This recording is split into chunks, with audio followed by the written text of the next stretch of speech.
My name's Frank. I live in Brisbane. I've done hard manual work all my life. From the point I left school, I got work in factories, doing all sorts of stuff. Passion is driving trucks. Used to cut a lot of produce, heavy lifting, 50 kilo bags of produce and things like that on your shoulders. Didn't bat an eyelid with it. When I had my accident, I was driving trucks, but at that stage, I was also a senior leading hand in a warehouse on a track to move up into management. And I was actually getting something ready to move interstate, and I just happened to move a carton off a pallet the wrong way, and next thing I know, I'm on the ground. And that's where it pretty well flowed from there. I've had low back pain on and off for over 30 years. When it first happened, I didn't think much of it. Just sort of tried to push through and it didn't work. Next time it happened, same sort of story.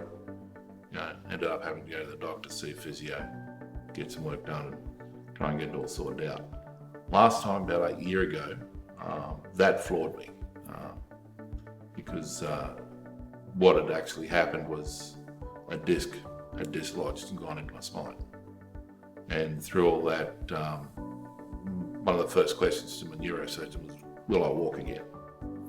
And today I constantly live with that now. So medication helps. But it's a big shock to the system because you suddenly realise your life has changed and you've got to adapt your life around it. Otherwise, you crash and burn. My life's totally changed. I've been given greater than a 20% disability. I can't drive trucks anymore. I had to sell my four-wheel drive because I can't handle a manual car. Mowing lawns used to take me 3-4 hours. I've now got to do that over a 3-day stretch. The car, can't drive in a normal sedan, so I had to get rid of that. Now I've got a four-wheel drive. The seating position's a lot more comfortable, a lot more higher. Every aspect of life has changed. Intimacy, personal life, everything. And it doesn't just affect you once. You've got to realise that this is in some respects, a lifestyle change. And you need to adapt to that or you crash and burn. And you start thinking about the impact it has on the people you love. Your wife, your children, grandchildren. And my wife is now our primary supporter. And my plan was by this time she would have retired. So it's impacted every aspect.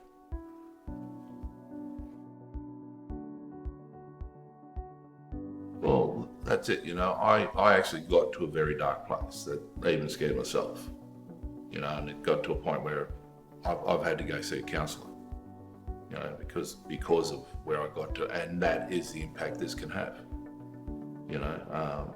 You start thinking, well, your family would be better off without you because you can no longer support them and look after them.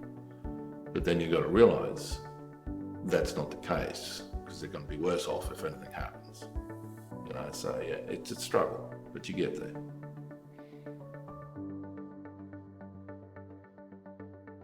Well, for me, it's a big shock. Because I grew up in a period where a bloke's a bloke, you don't touch onto your emotions and things like that. And being a truck driver and everything else, you're supposed to be the tough of the toughest. So, but I knew when I got to a point where I thought, well, my wife would be better off without me. I needed help. And that was the crux of a lot of things. It was a big decision to make at the time. But then when I did finally come across my counsellor, him and I have become really good friends. I've known him for over 4 years now, and I still see him on a fairly regular basis. But it's been something that has helped me through a lot of dark areas in my life, helped me deal with a lot of things. You can't be ashamed or think yourself weak because of it. Because if you do that, then it's not going to work. The hardest thing is, and I suppose the strongest thing is, to stand up and say, yeah, I need help.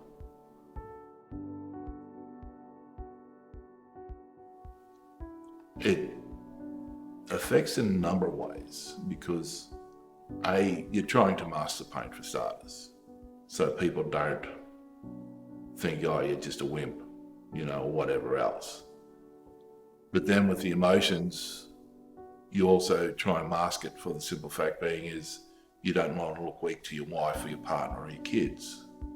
But then in doing that, you're only hurting yourself more because they want to be let in, they want to help. And that's the biggest thing, is allowing them to help. I grew up just doing what I wanted to do. I had a job to do, I got it done regardless of costs, consequences, whatever. It had to be done. If it took me 12 hours to do it, it took me 12 hours to do it. But with your emotions and your back pain now, you've got to realise that that's no longer you. And that is the hardest thing to adapt with your emotions, because you've set your life on a track that you're going to achieve certain things. You're going to get to a point, then you're going to be able to relax, go on holidays. And then to have that stripped away within a matter of seconds, it can't help but impact. I even look at it today. My eldest granddaughter, she is the only one of my 4 grandchildren that knows what it was like to play with me. She knew me prior to the accident. My other 3 grandchildren have never known that side of me. So it impacts the emotions in every aspect, and you can't say it doesn't. If you do say it's not impacting my emotions, then you're lying to yourself, plain and simple.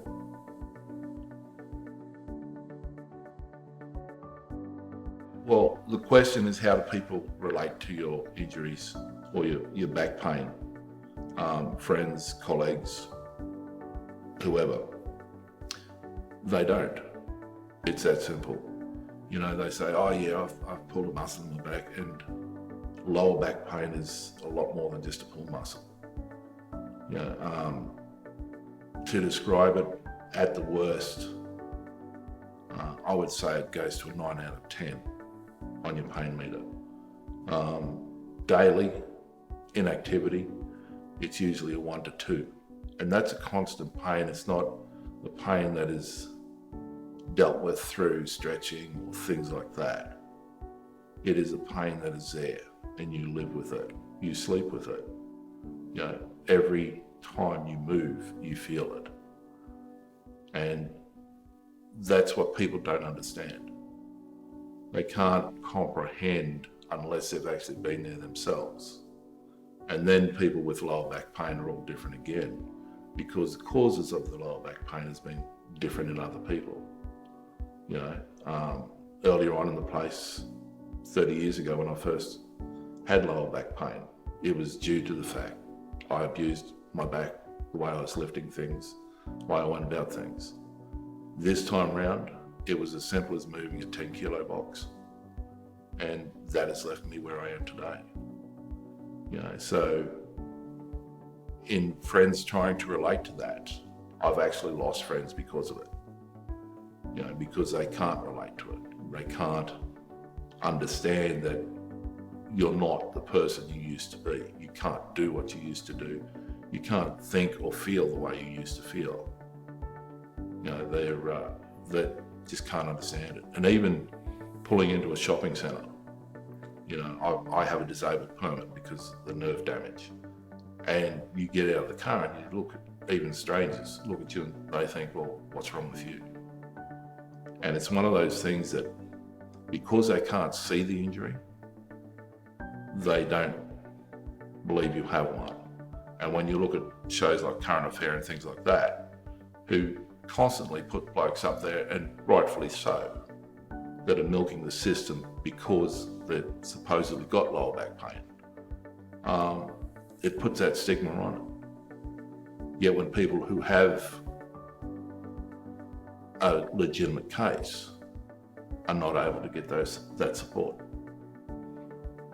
I even looked at, I even contacted the Spinal Association, And because it's nerve damage, they can't help.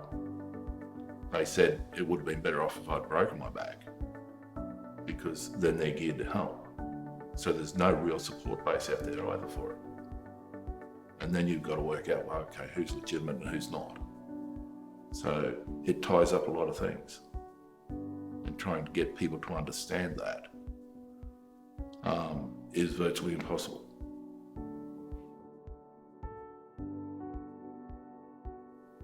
I have medication. I take medication 4 times a day. I take strong medication twice a day. I've tried nerve blocks. They're supposed to last 3 or 4 months. I think the longest one lasted was 17 hours. I've done cauterization and neurotomy, which is the burning of the nerve ends and everything else. They lasted 2 days. So in that respect, the only thing I've really found that has helped me has been a specialist physio who specialises in spinal problems, and the pain clinic over at the Wesley. The guys at the pain clinic at the Wesley, they're great. They deal with the problem in a holistic approach. They don't try and say, well, look, we know where you're coming from. They try to understand where you're coming from. And then they develop a system of exercises, stretches, dietary, sleeping systems, all this sort of stuff to try and help you cope. And that has been a big benefit. That in itself, I would say, if I was able to do that after I'd had my accident and after my surgeries, there would have been a good chance I would have gone back to work. But because I wasn't able to do it 8 years ago, that's not the case. But it has improved my lifestyle greatly. And I can't but highly recommend it.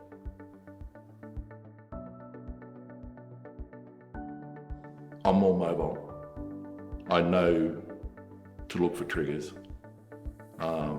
Excuse me. It's helped me in the sense, prior to the pain clinic, I was flat out getting out of bed and going down and preparing myself a meal, let alone pushing a mile or anything else. Driving a car was out of the question, yet that was a passion. Since then, since the pain clinic, I do housework, I mow the lawns, I drive the car. I've gone back and reclaimed a lot of areas. In saying that, I've reclaimed a lot of areas. I've learned how to adapt my disabilities to those areas through the help of the pain clinic. So they teach you how to control your core muscles, stabilize your spine. They teach you about posture. They teach you about diet. They teach you about sitting, and at the end of the day, they're happy just to sit there and listen to you as well. So, and then they'll give you a set of tools, so to speak, like stretches, exercises. And if you maintain that, you can get your mobility back to a point where you can actually start to think about living again.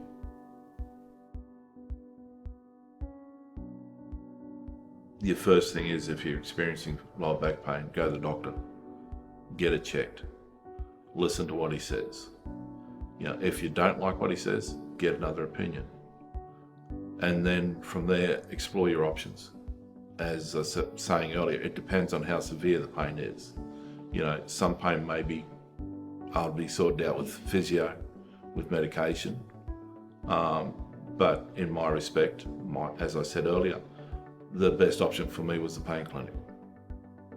And they're all things you're going to have to source out. Because lower back pain in each person is totally different. I guarantee there's no 2 cases alike. So treatment options to live with it, have got to be tailor-made to the person, because otherwise it's not going to succeed.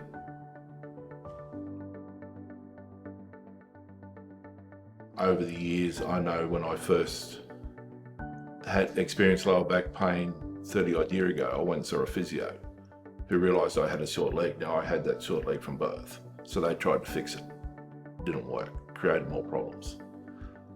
In the way of surgeons, doctors, same story again. You know, when I first had my accident 8 years ago, I couldn't get to see my GP till that afternoon. He took one look at me and said, "You're not going anywhere except in an ambulance." I got a letter from my work to say they wanted me to go see a doctor at another hospital. And he just said, "No, you're not going anywhere." Doctors I've been referred to, they say, "Oh yeah, your problem's not as severe as it is." But then you realise it's worse.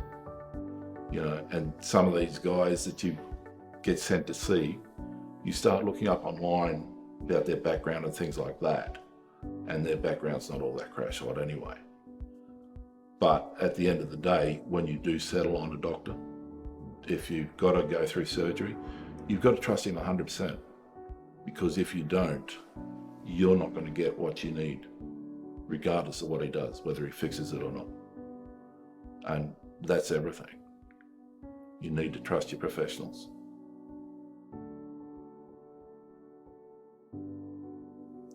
This time around for me, I had no option. For the fact that I could barely walk, let alone I couldn't ride in a car, regardless.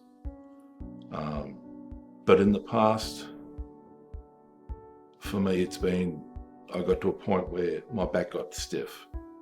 You know, I couldn't move as freely as I used to.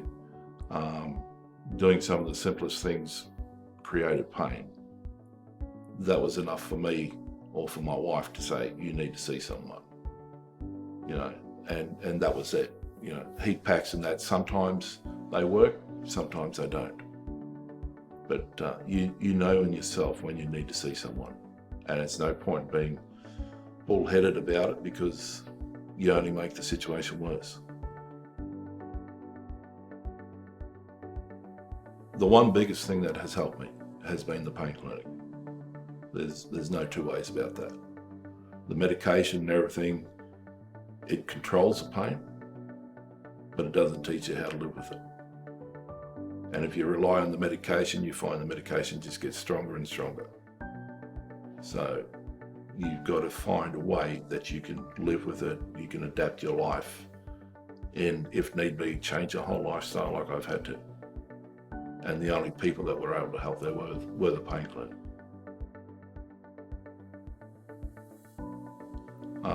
Not long after my accident, I was having MRIs on my back virtually every 3 weeks. I've had CT scans, I've had x-rays, and they all show a pretty poor picture of everything. But it's come from years of abuse. In saying years of abuse, it's come from not lifting correctly, doing things that you know there's an easier way to do things, so you cut corners. They're things you can't do, you know. But in answering the question, yeah, I've got a pretty well good portfolio of my back, from x-rays, MRIs, CT scans and everything. The one big message I'd say to anyone is don't be pig-headed. If you're experiencing lower back pain, don't think you can push through, because 9 times out of 10 you won't, and you'll only make the situation worse. So if you do experience it, get it checked out. It may be nothing, but at the end of the day, it's going to put you at peace. It's going to put your loved ones at peace. It's going to put your whole family at peace. You know, but if there is a problem, listen to your doctors. If you're not happy with them, get a second opinion, because it's your body, it's your life.